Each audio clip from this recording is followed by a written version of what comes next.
काय चाललंय? बरं आहे, ठीक आहे. बरं आहे का? कालच्या- बरं, बरं. कालच्यापेक्षा आज बरं आहे. कशाचा व्यापार करताय आता सध्या? कैरीचा. कैरीचा. वा वा वा, ही कैरी का तुमच्याकडची? हा, अरे वा वा वा, छान कैरी आहे. एकदम स्वस्त. लोणचेची आहे का ही? लोणचीची. बरं, ही कैरी जर पिकायला घातली तर याचा काय विषय? पिकणार की? पिकणार का? म्हणजे आंबा कसा गोड असतोय की थोडा आंबट लागणार? पिकल्यानंतर गोड लागणार. पण इतका गोड नसेल तो, रसाचा वगैरे असतो तसा नाही, साखरेसारखं नाही लागणार, थोडासा कमी लागणार. बरं बरं बरं. बरं, आपण या व्यवसायामध्ये किती वर्षापासून काम करत आहात?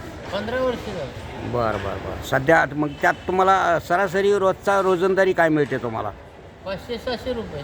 500 ते 600 रुपये सहज मिळतात. हा, तुम्ही मंडईत बसून करता की बाहेर फिरून करता?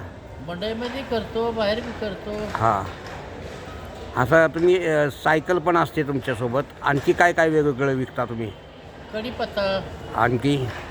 कैरी, बरं. नारळ उतारतो. हां हां. आणि सध्याच्या महागाईबद्दल तुम्हाला काय म्हणायचं आहे? महागाई वाढलेलीच आहे. बरं, आणलं. महागाईच्याबद्दल तुम्हाला काय म्हणायचं आहे? कैरी कुणाची? हॅलो, हा, बोला. आपल्याला तुम्हाला एक विचारतोय, महागाईबद्दल काय म्हणायचं आहे तुम्हाला? काय समजी सामान्य जनता भरपाळी असं ना? या महागाईने. बरं बरं बरं. म्हणजे एकंदरीत तुम्हाला हे आता सध्या जे चालू सरकार आहे ते तुम्हाला पसंत नाही म्हणायचं? नाही नाही. बरोबर आहे ना? हां, कारण नोटबंदीपासून तुम्हाला या गोष्टींचा भयंकर त्रास झालेला आहे. हा, हे गरीब बरोबर आहे. सरकार नाहीच ना. हां, गरिबाचं सरकार नाही.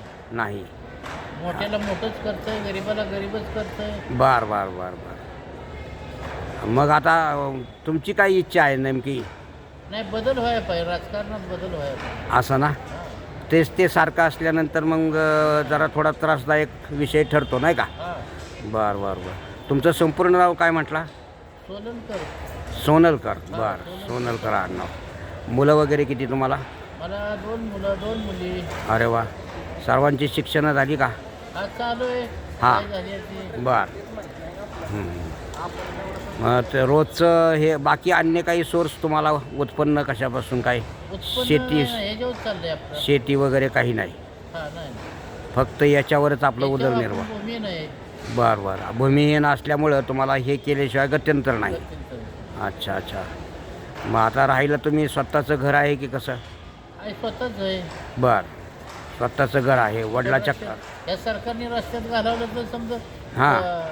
या सरकारने रस्त्यात घालवलं तर मग- अतिक्रमणामध्ये गेलं का? बरं, मग त्याचा काही मोबदला नाही मिळाला का? नाही नाही, का बरं? एवढं नाही. तुम्ही पाठपुरावा नाही केला का? नाही नाही. तुम्हाला आपल्याला सवड नाही, काय नाही. ऐका ना, तुम्हाला अतिक्रमणामध्ये जर तुमचं घर त्यांनी जाग्यावर तुमचं जर काय अतिक्रमण केलं, सरकारने त्याच्यावर काही रोड काढला तर सरकार मोबदला म्हणून देतं ना काहीतरी? थोडंसं उगा. काय किती मिळेल तुम्हाला तरी? 1,08,000. फक्त? 4 लाखाची. अरे बापरे. म्हणजे 4 लाखाची जागा गेली आणि 1 लाख फक्त मिळाले. हा. म्हणजे एकंदरीत सरकार या बाबतीतही तुमची फसवणूक करून बसले म्हणायचं. असं असं. धन्यवाद बरं का, आपण चांगली मुलाखत दिलीत, याबद्दल आपले आभार.